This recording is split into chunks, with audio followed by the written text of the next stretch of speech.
Hello, favorite people. It's Denise Brown here at Remax up in Whistler.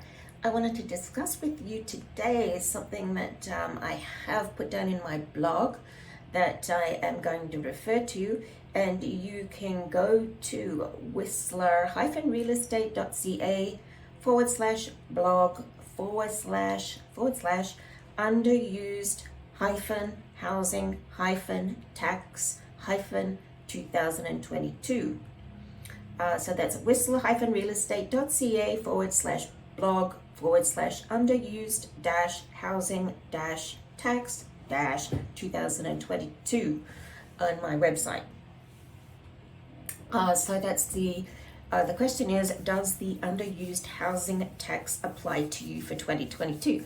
And this is a tax that people haven't really been talking about yet. And we have a deadline that's coming up for filing of the information form to the Canada Revenue Agency of May 1st. And there are penalties involved if you do not file the form. And of course there's tax to pay if the property is underused. And that's a very broad definition of underused. And so my suggestion is that you go to the blog page and read the information that I've included there from our friends at BDO Dunwoody.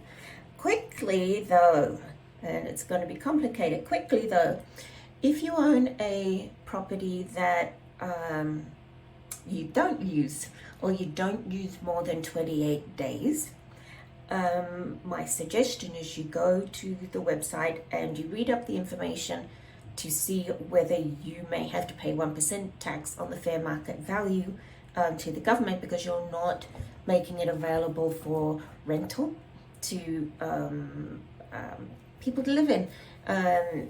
Because we do have kind of a rental crisis happening across Canada, with rental rates being very high and not enough places to live. So there are properties that are excluded from that list, and there are people that are excluded from having to provide those types of properties.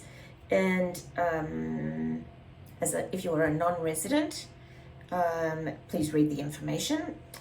Canadian citizens that are living in their primary properties, primary residential properties, then you likely don't have to go ahead and fill this form in, but everybody else does. So please go in and have a look. If you own a property in Whistler that is zoned phase 2 nightly rental zoning, as in one of the full service hotel type properties, it's likely that you're not going to have to worry about this.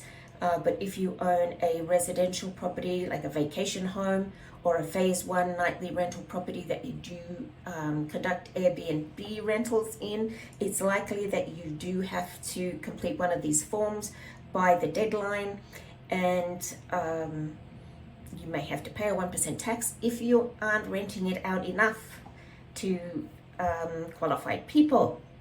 There are some ownership structures that are exempt. So I really don't want to get you confused with it all, but I would suggest that you go to the blog. And then if you really want to talk to the experts, my suggestion is you talk to my friends here in Whistler at BDO Dunwoody, who are our local accountants that can help you with anything tax or non-resident related. Let me see, who have I got as the contact here? Probably Kim Huggard at BDO Dunwoody in Whistler. Oh, and I've got their email address wrong here, but anyway, it's bdo.ca is the website. 604-932-3799 is their phone number, and their email is whistler@bdo.ca. If you have any questions at any time, you can reach out to me. You can read the article on my website, which is whistler-realestate.ca. Click on blog, you'll be able to find it there. And of course, you can talk to me anytime. Denise in Whistler, 604-902-2033, but just Google me, Denise Brown, Whistler Realtor, and I will pop up. So I hope that you are having a great day, and you can reach out to me anytime. Have a great day.